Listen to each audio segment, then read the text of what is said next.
Hello everyone. आज आपण standard 12th bookkeeping and accountancy या सब्जेक्टमधील chapter number 2 accounts of not for profit concern पाहणार आहे. नॉट फॉर प्रॉफिट कन्सर्न म्हणजे अशा संस्था की ज्यांचा उद्देश नफा मिळवणे हा नसून जनतेला सर्व्हिस प्रोव्हाइड करणे हा आहे. तर दोन प्रकारच्या कन्सर्न असतात. त्याच्यामध्ये एक आहे प्रॉफिट मिळवण्यासाठी स्थापन झालेल्या संस्था, त्याला आपण म्हणतो ट्रेडिंग कन्सर्न. म्हणजे त्याला आपण काय म्हणतो, ट्रेडिंग ऑर्गनायझेशन किंवा प्रॉफिट मेकिंग ऑर्गनायझेशन असं म्हणतो. आणि दुसरे आहे नॉट ट्रेडिंग म्हणजेच नॉट फॉर प्रॉफिट ऑर्गनायझेशन. म्हणजे ह्या अशा ऑर्गनायझेशन आहेत की त्या नफ्यासाठी स्थापन झालेल्या नाहीत. तर मग ह्याच्यामध्ये ह्यांचा उद्देश काय असतो की not for profit organisation main aim is to given service to its member or to the society at large. They are not formed for profit making. ह्या संस्था प्रॉफिट मेकिंगसाठी स्थापन झालेल्या नसून त्या त्यांच्या मेंबर्सला किंवा सोसायटीला सर्व्हिस प्रोव्हाइड करतात. तर हे लक्षात ठेवायचं आहे आपल्याला की ह्या नफा मिळवण्यासाठी स्थापन झालेल्या संस्था नाहीत. मग ह्या संस्था नफा मिळवण्यासाठी स्थापन झाल्या नाही तर ह्या संस्थांना इन्कम कुठून येतं? तर ह्या संस्थांना जे इन्कम आहे ते सेवाभावी संस्थांना कशातून इन्कम येतं? तर सबस्क्रिप्शनमधून येतं किंवा गव्हर्मेंट ग्रँट मिळते त्यांना किंवा एंट्रन्स फीस, डोनेशन अशा स्वरूपामध्ये ह्या संस्थांना इन्कम येतं. आणि ह्या इन्कममधून ते काय करतात, त्या संस्थेचे एक्सपेन्सेस पेड करतात. तर आपल्याला ह्या लेसनमध्ये काय शिकायचं आहे, तर इन्कम अँड एक्सपेंडिचर अकाउंट तयार करायचं आहे आणि बॅलन्स शीट तयार करायची आहे. मग इन्कम अँड एक्सपेंडिचर अकाउंट आपण कशावरून बनवणार आहोत, तर आपल्याला रिसीट अँड पेमेंट अकाउंट दिलेला असतो. रिसीट म्हणजे मिळाले आणि पेमेंट म्हणजे दिले, पेड केले असा अर्थ आहे त्याचा. त्या रिसीट अँड पेमेंटवरून आपल्याला income and expenditure account paid करायचं आहे, प्रिपेअर करायचं आहे. तर income and expenditure account and balance sheet आपल्याला बनवायची आहे. तर ह्याच्यामध्ये थोड्या ॲडजस्टमेंट पण आहेत. जसं की तुमचा ह्याच्या अगोदरचा लेसन होता जो पहिला फायनल अकाउंटचा, ती ट्रेडिंग कन्सर्न होती. म्हणजे ती प्रॉफिट मिळवण्यासाठी स्थापन झालेली संस्था होती. आणि हा जो लेसन आहे ह्या नॉट फॉर प्रॉफिट कन्सर्न आहे. म्हणजे ह्या संस्थेचा उद्देश नफा मिळवणे हा नसून जनतेला सेवा व सर्व्हिस प्रोव्हाइड करणे हा आहे. मग ह्याच्यामध्ये आपल्याला ॲडजस्टमेंट थोडेशा आहेत. ज्या तुम्ही पहिल्या लेसनमध्ये करत होता तशाच ॲडजस्टमेंट इथं पण आहेत, पण थोड्याशा वेगळ्या आहेत. आणि हा लेसन खूप सुंदर मी तुम्हाला टीच करणार आहे. तर हा व्हिडिओ तुम्ही शेवटपर्यंत बघायचे आहेत. मी तुम्हाला खूप सारं लॉजिक सांगणार आहे. तर आता आपल्याला बघायचं आहे इन्कम अँड एक्सपेंडिचर अकाउंट. तर तुम्हाला फिलअप्स विचारली जाते, income and expenditure account is a dash account. तर तुम्हाला सांगायचं income and expenditure account is a nominal account. हा कोणता अकाउंट आहे? नॉमिनल अकाउंट आहे. नॉमिनलचा रूल काय आहे? Debit the all expenses and losses, credit the incomes and gains. तर आपल्याला डेबिटला बघायचे आहेत ऑल एक्सपेन्सेस अँड लॉसेस. मग ह्या संस्थांना काय कुठल्या प्रकारचे एक्सपेन्सेस असतात ते बघायचे आहे आणि इन्कम कोणतं असतं ते बघायचं आहे. तर ह्याच्यामध्ये बघा, तुम्ही फक्त एक्सपेन्सेस लक्षात ठेवा. ॲडजस्टमेंट आहेत त्या मी तुम्हाला लॉजिकने सांगणार आहे. जसे तुमचे ट्रेडिंग अकाउंटला किंवा प्रॉफिट अँड लॉस अकाउंटला एक्सपेन्सेस होते तसेच सेम इथं एक्सपेन्सेस येणार आहेत. पण त्या ट्रेडिंग संस्था होत्या, म्हणजे त्या व्यापार करणाऱ्या कन्सर्न होत्या. इथं काय आहे? सेवाभावी संस्था आहेत. मग अशा सेवाभावी संस्था कोणकोणत्या असतात? स्पोर्ट क्लब असतात, धर्मदाय हॉस्पिटल्स असतात, परत ट्रस्ट असतात. अशा स्वरूपाच्या खेळासाठी स्थापन झालेल्या संस्था असतात. अशा संस्था असतात. एखादं हॉस्पिटल असतं, एखादी शाळा असते, एखादं क्रिकेटचे असोसिएशन असते किंवा क्लब असतात, लायन क्लब, महिला मंडळ वगैरे असे क्लब असतात. अशा संस्थांचा आपल्याला इथं विचार करायचा आहे. मग ह्या संस्थांचे एक्सपेन्सेस कसे असतील ते आपल्याला बघायचं आहे. तर सॅलरी तर असणारच आहे आणि त्याच्यानंतर वेजेस पण असणार आहे, रेंट असणार आहे, इंटरेस्ट असणार आहे, कॉन्व्हेन्स म्हणजे ट्रॅव्हलिंग एक्सपेन्सेस असेल, rent and taxes, insurance premium म्हणजे इन्शुरन्स आहे, ऑडिट फी, ऑडिट तर करावंच लागतं कारण ह्या सेवाभावी संस्था असल्या तरी पण आपल्याला ऑडिट हे करावंच लागतं.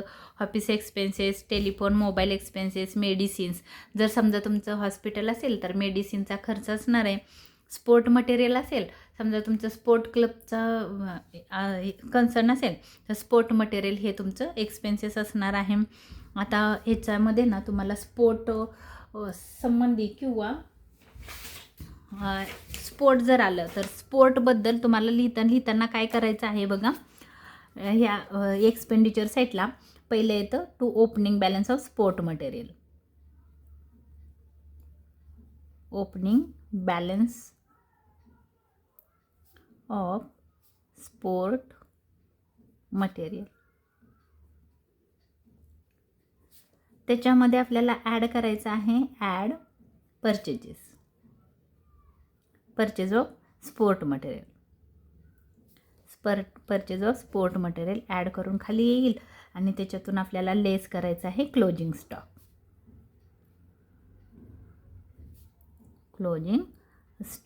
आणि मग क्लोजिंग स्टॉक मायनस केल्यानंतर तुमची अमाऊंट आउटर कॉलममध्ये येईल. तर मी ॲडजस्टमेंट तुम्हाला नंतर खूप छान समजवणार आहे.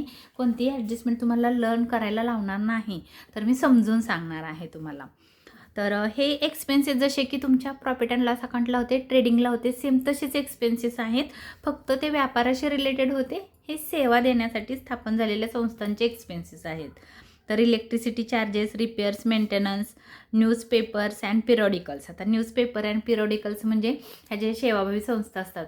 फॉर एक्झाम्पल तुम्ही एखाद्या चॅरिटेबल हॉस्पिटलमध्ये गेला असाल, क्लबमध्ये गेला असाल, स्पोर्ट क्लबमध्ये गेला असाल, स्कूल असतात, कॉलेजेस असतात, तर मग अशामध्ये न्यूजपेपर असतात. पिरियॉडिकल्स म्हणजे मासिक वृत्तपत्र म्हणतो ना आपण, म्हणजे पुस्तक असतात. तर त्याला महिन्याला, आठवड्याला प्रसिद्ध होणारे बुक्स असतात, त्याला आपण पिरियॉडिकल्स म्हणतो. तर हे अशा पद्धतीचा हा खर्च आहे, हे ठेवावे लागतात. त्याच्यानंतर आहे सन्ड्री एक्सपेन्सेस, किरकोळ स्वरूपाचे एक्सपेन्सेस असतात. Loss on sale of asset विकून जर लॉस झाला तर, कारण debit the expenses and losses म्हणून.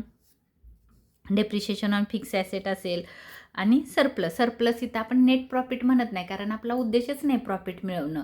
तर हा सरप्लस म्हणजे काय, तर इन्कम जास्त झालं थोडंसं, म्हणजे जास्त नाही होते यांना इन्कम, कारण ते इन्कममधूनच खर्च करतात. त्यामुळं त्यांना माहीत असतं की आपल्याकडे पैसे किती आहेत, तेवढेच त्यांना खर्च करता येतात. ते पदरचे पैसे, स्वतःच्या खिशातले पैसे खर्च करत नाहीत.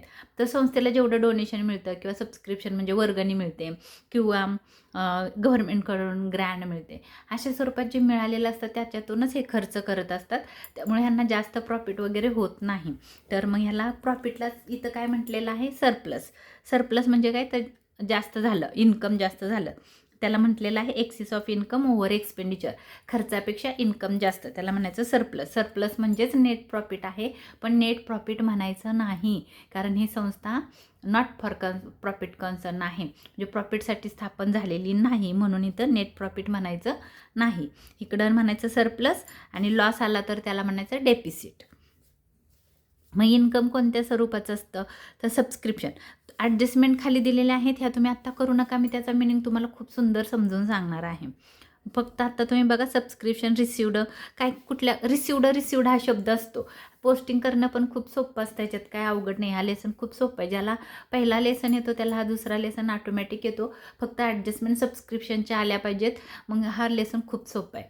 त्याच्यानंतर आहे रेंट रिसिवड, भाडं मिळालं, इंटरेस्ट मिळालं, डिव्हिडंड मिळालं, गव्हर्नमेंटनी ग्रँट दिली, म्हणजे गव्हर्नमेंटनी काही मान्यता दिली आणि त्याच्या स्वरूपामध्ये कर्मचाऱ्यांचा पगार वगैरे दिला. फॉर एक्झाम्पल शाळेला ग्रँट मिळाले, म्हणजे काय झालं, तर गव्हर्नमेंट काय करतं, त्या टीचरांचा जो सॅलरी आहे ती गव्हर्नमेंट पेड करतं. म्हणजे काय होतं, एक प्रकारे त्या शाळेचा खर्च कमी होतो, म्हणजे त्यांना इन्कम होतं. गव्हर्नमेंट पैसे देतं, कोणाला देतं, त्या कर्मचाऱ्यांची सॅलरी पेड करतं, म्हणजे एक प्रकारे त्या संस्थेला इन्कम होतं. त्याच्यानंतर लिहिले ग्राउंड रेंट.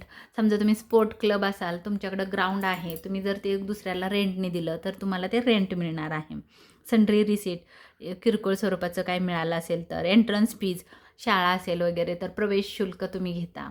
त्याच्यानंतर किंवा हॉस्पिटल असेल तर आपण पहिला कॅश पेपर काढतो, म्हणजे काय करतो, एंट्री करतो, एंट्रीसाठी दिलेले पैसे, त्याला आपण म्हणतो एंट्रन्स रिसीट. त्याच्यानंतर आहे एंट्रन्स फीज. हे रिसीट आणि फीज एकच आहे, म्हणजे फी मिळाली एंट्रन्सची, कुणी प्रवेश ॲडमिशनची फी दिली तर. एंट्रन्स म्हणजे प्रवेश फी. दोन प्रकारचे असतात. समजा तुम्ही जर एंटरटेनमेंट करणारी एखादी संस्था असेल तर तुम्ही काय करता, लोकांकडून तिकीट फाडून पैसे घेता, त्याला आपण म्हटलेलं आहे एंट्रन्स फीज. ॲडमिशन फी, शाळा असेल तर प्रवेश शुल्क घेतलं जातं. डोनेशन तुम्हाला सगळ्यांना माहिती आहे. तर डोनेशन हे काय केलं जातं, शाळांना, संस्थांना, मोठ्या मोठ्या हॉस्पिटलला डोनेशन मिळतं. तर त्याच्यानंतर आहे profit on sale of asset विकून प्रॉफिट झालं तर. आणि डेपिसिट म्हणजे लॉस आहे, expenses of expenditure over income. Over इन्कमपेक्षा एक्सपेंडिचर जास्त झाले, एक्सपेन्सेस जास्त झाले तर त्याला आपण डेफिसिट म्हणतो. डेफिसिट म्हणजे लॉस आहे, हे लक्षात ठेवा. आणि सरप्लस म्हणजे प्रॉफिट आहे, पण त्याला प्रॉफिट म्हणायचं नाही. हे झाला तुमचा इन्कम अँड एक्सपेंडिचरचा फॉर्मॅट. हा फॉर्मॅट सेम आहे तुमच्या प्रॉफिट अँड लॉस सारखाच, फक्त इन्कम साईड थोडीशी वेगळी आहे. आणि हा आहे तो नॉमिनल अकाउंट आहे. नॉमिनलचा रूल आहे debit the expenses and losses, credit the incomes and gains. त्याच्यानंतर आपल्याला एक बॅलन्स शीट तयार करायची आहे. तर बॅलन्स शीटचा फॉर्मॅट इथं दिलेला आहे बघा.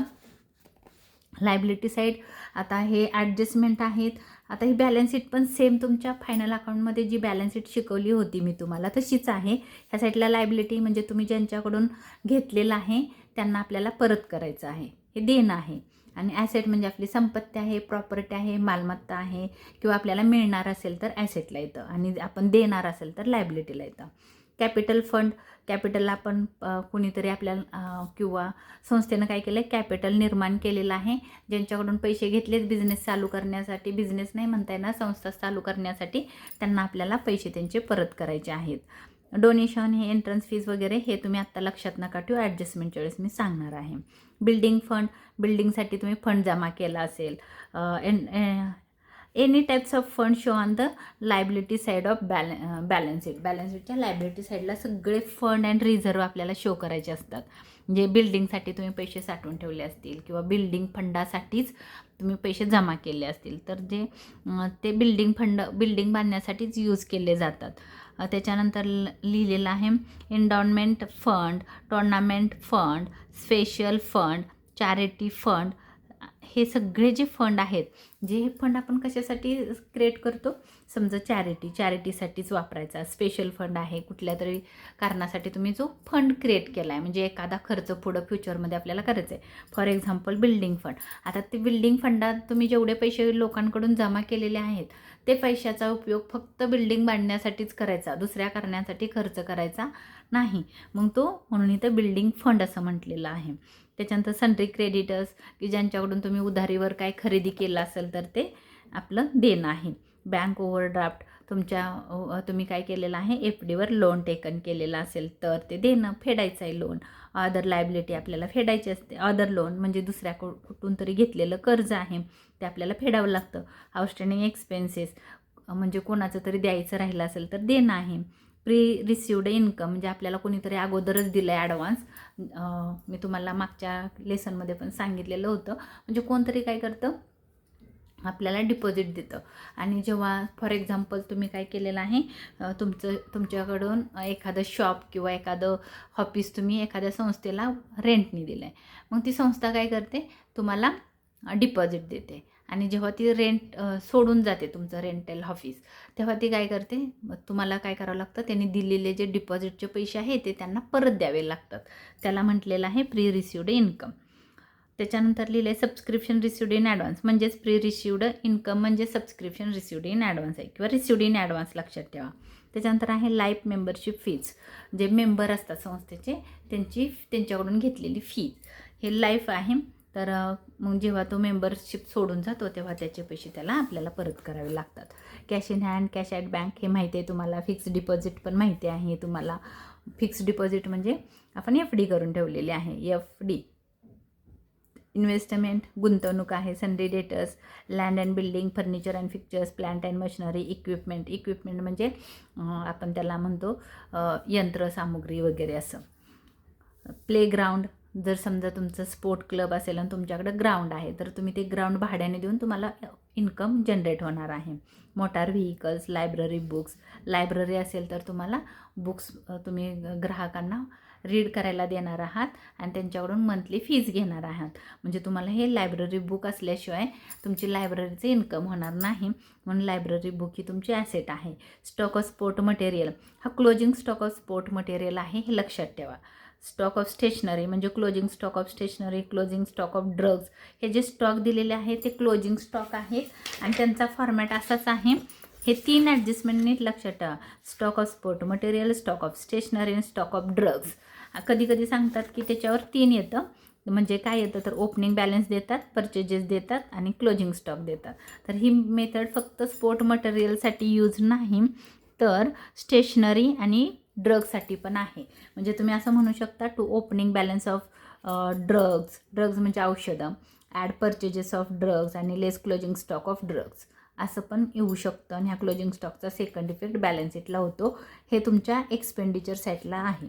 त्याच्यानंतर असं पण येऊ शकतं की opening stock of stationery, add purchases of stationery आणि less closing stock of stationery. आणि स्टेशनरी ह्याचा हा क्लोजिंग स्टॉकचा इफेक्ट तुमच्या बॅलन्स शीटला इथं होणार आहे. त्याच्यानंतर लिहिलं आहे loans and advance given. Give म्हणजे देणे. तर इथं काय केलेलं आहे, तुम्ही लोन दिलं आहे कुणाला तरी आणि ते काय होणार आहे, तुम्हाला परत मिळणार आहे. तुम्ही कोणाला तरी लोन दिलं आहे म्हणजे एक ना एक दिवस तुमचे पैसे तुम्हाला परत मिळतील. ॲसेट्सचा अर्थ आहे मिळणे म्हणजे मिळणार आहे, म्हणून आपण इथं लिहिलेलं आहे. तुम्हाला वाटतं लोन आहे तर ते लायबिलिटीला येईल. लायबिलिटीला लोन टेकन येतं आणि गिवन ह्या साईडला येतं ॲसेटला. ॲक्रुड इंटरेस्ट म्हणजे आउटस्टँडिंग आहे, मिळायचं राहिलेलं आहे, मिळणार आहे. ॲसेटचा अर्थ मिळणे आहे, म्हणून हे ॲसेटला येतं. Prepaid expenses. आता तुम्ही म्हणाले एक्सपेन्सेस आहे तर मग इथं कसं ॲसेटला कसं, तर प्री म्हणजे अगोदरच आपण पेड केलं आहे, म्हणजे पुढचा जो खर्च होता तो अगोदरच पेड केला आहे. सपोज बघा असं आहे की तुम्ही काय केलं की एक ऑफिस रेंटने घेतलेलं आहे आणि त्याचं 10 महिन्याचं रेंट अगोदरच देऊन ठेवलं आहे आणि काय कारणास्तव तुम्ही ऑफिस तिथून चेंज केलं आणि दुसरीकडे शिफ्ट केलं, तर तुम्ही जे अगोदरच 10 महिन्याचं भाडं त्या ओनरला दिलेलं आहे त्याच्याकडून तुम्ही घेणार, म्हणजे तुमचे पैसे तुम्हाला मिळणार, म्हणून ते ॲसेटला आहे. त्याच्यानंतर आउटस्टँडिंग इन्कम तुम्हाला कुठलं तरी अगोदरच आउटस्टँडिंग म्हणजे मिळायचं राहिलं आहे. हे काय राहिलं आहे, मिळायचं राहिलेलं आहे म्हणजे मिळणार आहे.